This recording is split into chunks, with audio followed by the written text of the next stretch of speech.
Hi everybody, jazz hands time. Every week. Good afternoon, coming to you live here in Calgary. It is the afternoon here, so good morning, good evening, good night, wherever you are joining us from. My name is Cheryl Arkison, and you are here for week 14 of the Quilters Playcation Adventure Sewalong, the Rainbow Edition for 2024. I'm excited you're here. I coordinated with the block today. See? Usually I wear bright colors, but this is what I chose. I gotta tell you, hold on, let me grab my tea. I gotta tell you, it's Tuesday, but the entire last week has felt like Monday. So, don't need to go into all the details, but suffice it to say, I no longer have a car, which I would love to say was by choice, but it is not. It died yesterday. We've been knowing that it might be coming. My husband has been wanting to buy a new car, but we'd hoped we'd eke out a little bit more. My daughter was driving it to climbing practice yesterday, and it just died on her. Got it to the mechanic via tow truck, and he called this morning, and as my husband said, do you want the good news or the bad news first? And I said, whatever. Just was silent because I'm kind of in a bad mood about all of this. And he goes, well, the good news is we don't have to spend any more money on the car. Because the bad news is that the engine's seized and it's not worth fixing.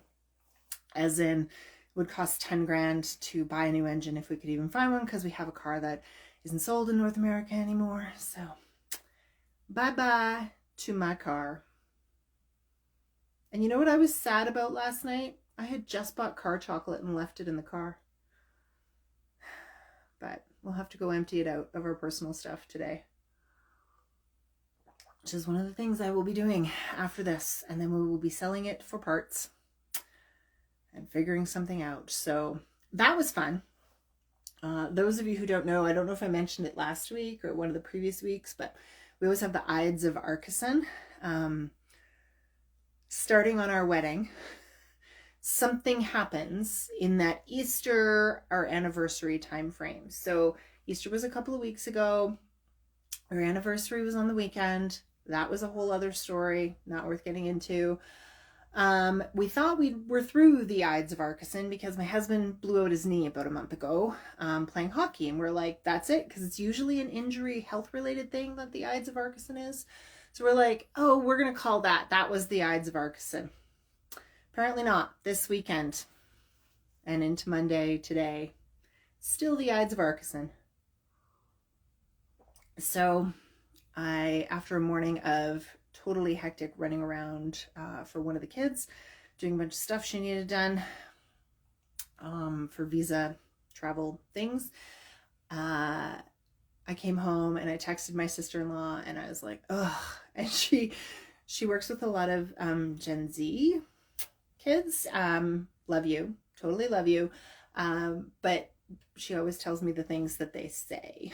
So she responded when I told her about the car dying. She goes, that does not slay. And I had such a good laugh from that moment that I pulled out my mug that she bought me at a thrift store that has my name on it.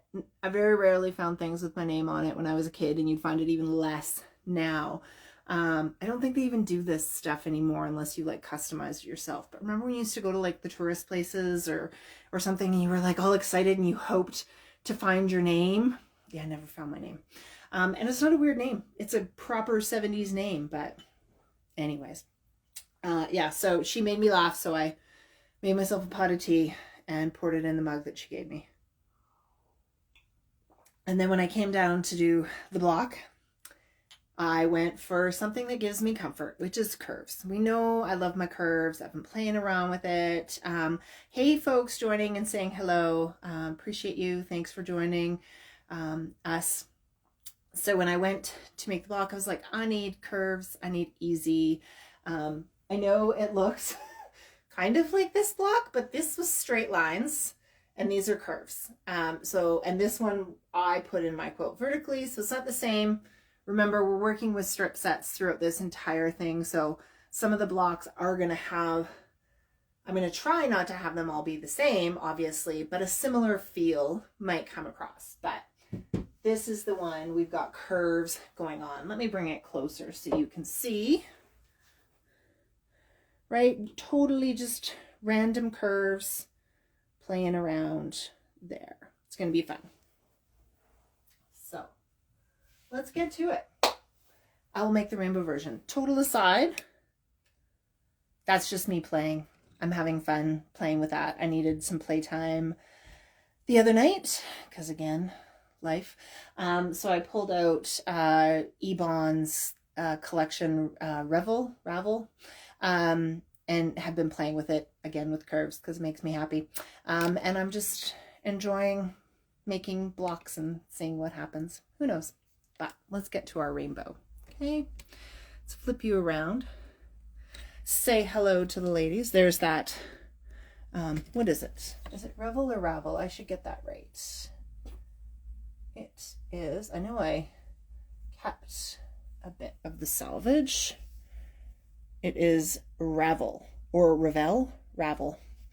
Yeah, so having fun with that.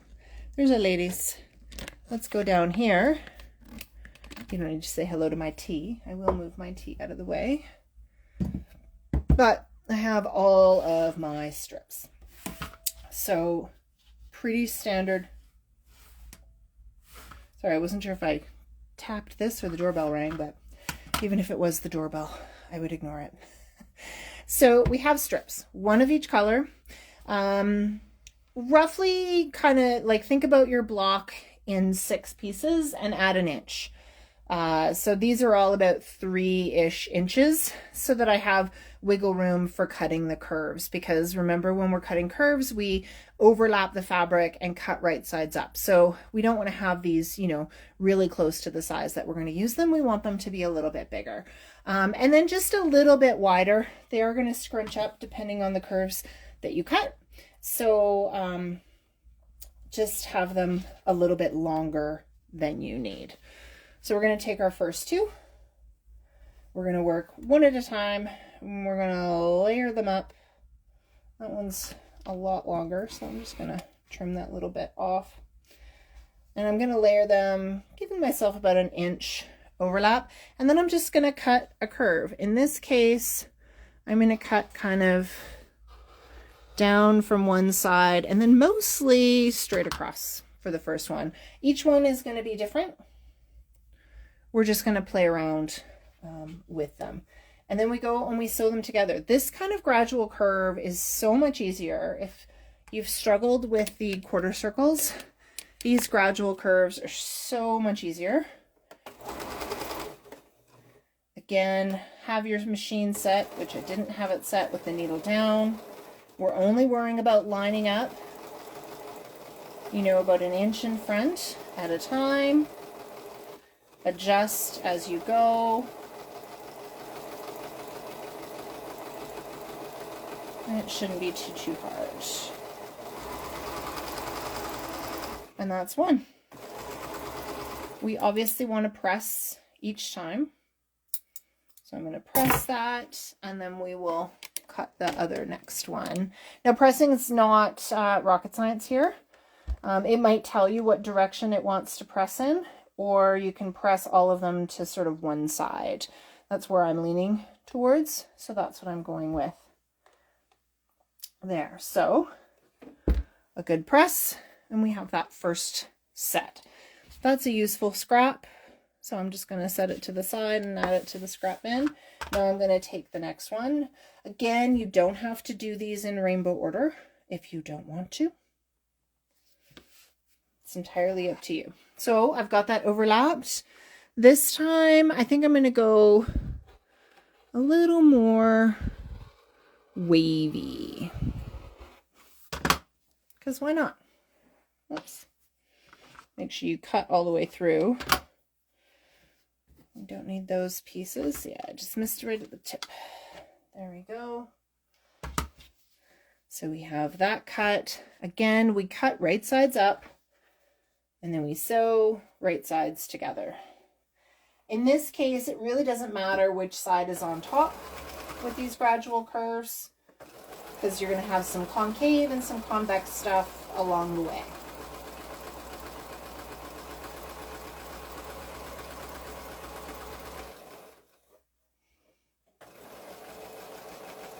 And again, just, you can't see it, but remember, you only have to line up kind of an inch in front of the needle at a time. We go from there. I can say one good thing that's happening is that I think we can officially say goodbye to winter. I don't think we're going to have any more snow. We are predicted to be in the double digits all week, maybe even a thunderstorm today, although there is such a thing as thunderstorms in the winter, but thunder snow, as we call it, which is actually really kind of cool sometimes when you hear it, because it's so weird and odd. Yeah, the snow is almost gone from the garden, or the grass, which means I can get out there for excavation, or rather I can send the kids out for that, because, you know, what else do you have kids for? And then we're on to the next one. So it's just repeat, and you can play around with the angles. I'm actually going to rotate this so that my hand is cutting it from a different direction, just because I think that might give us, you know, it'll just feel a little bit different.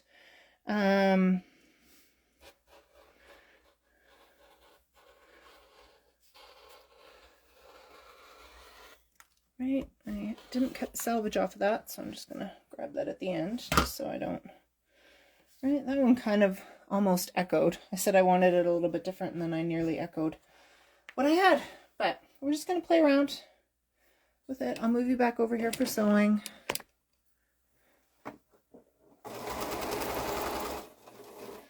I hope the weather is, you know, we're a ways away from blossoms and stuff like that, although I did see some buds on a tree last week while it was snowing. And I've seen some tulips and crocuses and snowdrops kind of wanting to force their way out of the ground, so those might be blooming in the next little bit.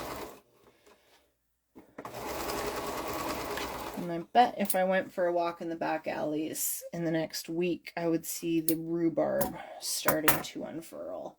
That's kind of always the thing that feels like spring to me, is when I see the rhubarb coming out. I'm just going to move you there so you can see pressing. So I've been pressing all of mine in one direction. Just going to see. This one kind of, it depends on the curve, but I'm just going to force it all in one direction. So I just kind of go with my fingers first, make sure it's laying nicely, and then I go with the iron. You can't probably tell, but I am actually picking it up ever so slightly as I move it across, so that I am pressing, not ironing. It still might be a little bit wonky here and there, but it's pretty flat, all things considered. And then we'll go, and I'll cut my next one. Now definitely do these one strip at a time. If you cut them all, it's easier to get them sort of mixed up or confused. Also, you're going to be then working with a lot more bias. Whereas if you work on them one at a time, you're keeping it kind of on grain. If you cut all the strips, then every time you sew, there's the risk of stretching stuff out. I'm going to go with like a big scoop this time, because why not? There we go. Now in this case, because it's kind of one curve, as opposed to putting it this way, which is totally fine, and then sewing, I'm actually going to sew it that way. Just play around with it. The more you do this, the more you feel what comes more comfortably for you.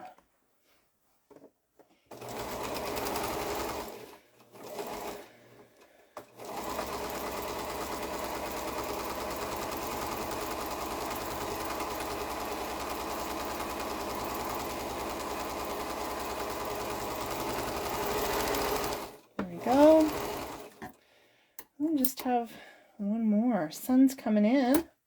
So it was supposed to rain this afternoon, as I mentioned, so the sun is nice. I will just leave you there for cutting the last one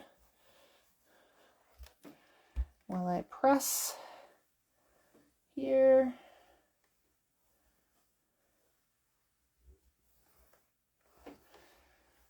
There we go. When I finish this block and get this posted, I have to go out and run more errands, post office, things like that, and go buy another spool of pearl cotton, the hand quilting project I'm doing, because the dog ate it last night. So that was fun. The dog eating the pearl cotton. He also ate the brand new thing of thread conditioner, which is great. And he ate my daughter's copy of Romeo and Juliet from the school that she's reading. So yeah. Yay, dog. I will also pick up the dog from the office and take him for a walk so that maybe we don't have this repeat last night. Okay, let's cut this last one. I don't want to kind of just mirror what I've got here, but I am going to, because these are all kind of coming up, so I am going to kind of do something like that. And actually, what I'm going to do is I want to see... Yeah, I got a lot of extra, so I'm actually going to pull this in just a little bit more so I have a bit more of wiggle room.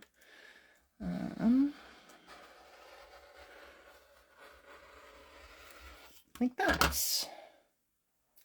There we go. Change things up a little bit, right? And then I'll take it to the machine and sew down that way. And then we'll be done the block. So pretty straightforward. Sewing. If curves are new for you, just go slow. Right? There's no reason to rush this. There's never a reason to rush. Right? When we're on those apexes, sometimes we need to kind of go slower. A couple of stitches. If you need to adjust, you know, don't do one giant pivot, do a couple of smaller ones. Just guiding my fabric through, right? The sharper your curve, the more you might need to adjust that, and that's fine. Oops. Make sure you're adjusting with the needle down, unlike what I just did. So wait till you stop sewing and have that needle down, and just make sure you're smooth underneath. And do that all without pulling your fabric. You're just guiding it through. We're not pulling it through. Okay? Alrighty. Like always, I will press that last seam and then give you the reveal. Just move you out of the sunbeam. I'm going to give this block a really good pressing. So steam if you have it when you finish.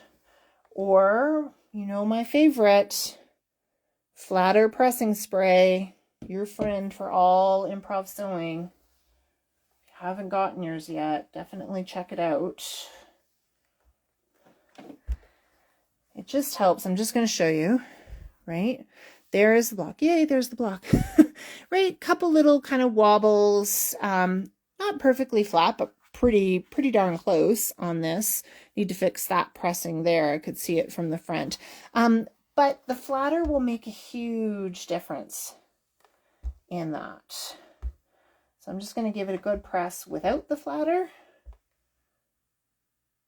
And then I'm going to take the flatter and I'll bring you over here to show. Right? All right. Getting on a block. I'm at the end of this bottle in the... There we go. It wasn't spraying nicely for me.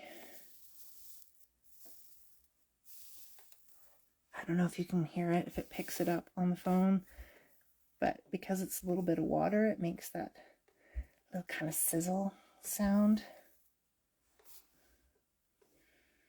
And if you have the scent, then it's released. If you don't have the scent, then that's totally fine too. So there's still that little bit of a bump there. Nothing that wouldn't quilt out though. But the block lays so much better. So before you go ahead and square that up, you're going to definitely want to press that really, really well.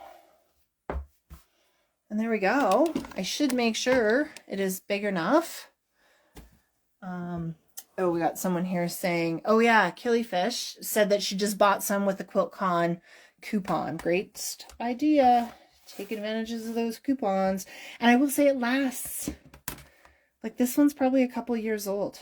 So, you know, you get lots of use out of it. There we go. I'm totally going to be within my 10.5 inches. I won't bore you with squaring it up right now. But there is today's block. Yay. Nice and fun. Nice and fun. Sorry, I didn't realize that the camera was giving a little bit of the tripod in there. My apologies for that. Hi. So let's get this block up here next to the other one. I don't have the rows all in order because I had all these other pieces on here. But they're up there. You can see nice kind of, we'll call them waves. They're going to be waves this week, which will work quite nicely with the previous blocks, I think. So for those of you who are assembling your quilts as you go, like I am, this is week number 14 of 49, which means we're doing 7 across. It'll be a 7x7 layout if you make all of the blocks. And so this will be the end of row 2, right? We'll have the first row and the second row completed, which is kind of fun to kind of make the blocks and actually put them together. I love the puzzle of figuring it out on the design wall, but for sometimes this is just really nice because it's all taken care of for us. So you're welcome. And thank you to me for doing that because I need it this way. As I mentioned, whoo, life is a little bit much at the moment, but so be it. So be it. So that was week 14 of the Quilters Playcation Adventure Sewalong Rainbow Edition for 2024. I am Cheryl Arkson, your host. I really appreciate that you're joining us. Make sure you're, if you're sewing along, posting, use the hashtags. You can go Quilters Playcation, you can go QP Adventure Sewalong, or QP Adventure Sewalong with 2024 at the end of it. So QP Adventure Sewalong 2024. And you should see all of the posts that are in there. I just might in the next week get my second row together and we'll see what happens with all of that. And I might have a new car next week. We'll see. I don't know. I don't know. Oh, but there is good news for everybody who's followed along all this time. My son is at school today and it's the second day in a row he has gone to school. So let's do a little dance for him. And for me, and for him, because that's really good news. He's feeling a little bit better and was up for it. And so that's really exciting for him. So thank you for the words of encouragement. I really appreciate it. And we will see you next week. What day will that be? I can't even think about it. The 16th, maybe? I don't know. We'll see you next week for week 15 of the Quilters Playcation Adventure Sewalong. I'm Cheryl Arkson. Have yourself a wonderful week. Take care, everybody.